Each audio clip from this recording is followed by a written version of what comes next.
So there's good news and bad news about campuses. The first problem with a campus is that it's really expensive, right? And the most expensive thing on campus are faculty, right? The good news is that faculty-student interaction is where the light bulb goes off. That research after research tells us that students have that moment, that epiphany in the lab, the moment with a faculty in the office, they have all that. They don't always say it's in the classroom. Courses don't end up on the list of things that transform my life. Faculty do. So that means that we want to maximize the thing that's most expensive. Right? Again, that's true in any business. And yes, we are trying to make a living at this. So faculty and student-faculty interaction is expensive. So how do we maximize that? So what that means is that when students spend all that time and effort and money to come to campus, they drive, they have a parking pass, we build a building, we air condition it, we're all here, we spent all this money to get us here. Let's not do something that I could have done on Skype, or I could have done online, or I could have done asynchronously. So students are getting better at figuring out, I don't actually need to, if all you're going to do is profess, if all you're going to do is give me a lecture about the periodic table, I could do that online. There are millions of lectures about the periodic table online. In fact, not only are there millions of lectures, there are millions of animations and games. There's apps on my phone. There's all sorts of things. If I come to class, give me more. And so the more is something that's motivational, something that's customized, but also class that's something about the higher level thinking concepts, the applying. So what I do is I give students things to do outside of class to prepare them. And then when they come to class, I change the conditions. So I might say, prepare a proposal for a company in New York, and here are the parameters. Then you come to class and say, oh, I'm sorry, the meeting's been moved to Japan. You have 20 minutes to rearrange. Or, oh, the data we gave you was flawed. I'm sorry, you have 10 minutes to redo the proposal. Or the guy who was going to do the marketing piece is sick. Rearrange. Or some other conditions change. And now what does that mean? How does that change? We're applying knowledge in class, not having first exposure. The traditional model is the students come in unprepared, and then we have first exposure. So part of the trick is, how do you get students to do first exposure before they come to class? So the first piece of this is to know what's out there. So what I suggest that faculty do is pretend they're a student in one of their own classes. So you're in bed, it's Tuesday morning, the weather's lousy, and your laptop is in bed with you. Because the data tells us that all but 15% of students, it's the first thing and the last thing, it's in bed, their cell phone, their laptop is right there. So you get up, you're going to look at the syllabus, and what are you going to do? You're going to Google whatever it says. So look at your syllabus and see what it says, and then Google covalent bonds, whatever, criminal behavior, financial markets, and see what comes up. A student is probably going to Google for a video. They're not just going to do a regular Google search. So click down under More and click the video button and see how many millions of videos there are. Or try something else. Go to Open Yale if you've never been to Open Yale, or go to iTunes U if you've not done that. But look at some of these sources. If you've not been to the Khan Academy website, Khan is the most popular website for education in the world. It's how most kids survived middle school algebra, right? Because parents don't help with homework anymore, unless they're professors.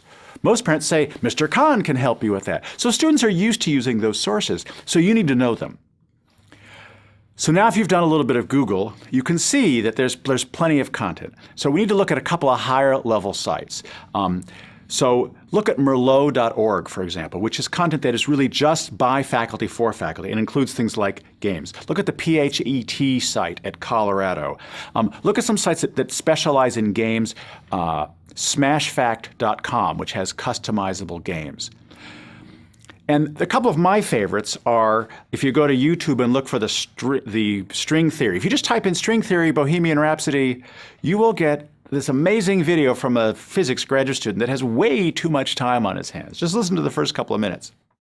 Space is a pure void. Why should it be stringy? Because it's quantum not classical, non-renormalizable. Any way you quantize, you encounter infinity. You see.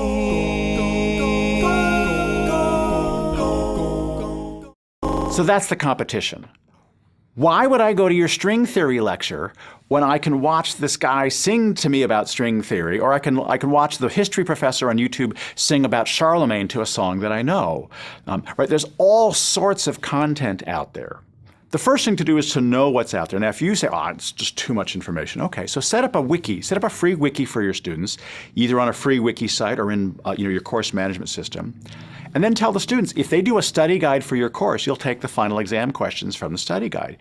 Get students then to put up what they're finding. I found this great video on string theory. It's really cool. And you could say, ooh, that's really not as good as it should be. Or that's great. And you can comment. You can have some interaction with that. But it's not enough to just have video content online. You've got to do a couple of other things around it. So the first thing you have to do is find the right entry point. You've got to start with what motivates your students. So that guy at Open Yale who's talking about financial markets, he may have a Nobel Prize, but he doesn't know your students. The value that you bring is not that you're a content expert. Yes, you have to know content because you can't think without content, and you have to know your subject, but you don't have to have the Nobel Prize to be a good teacher.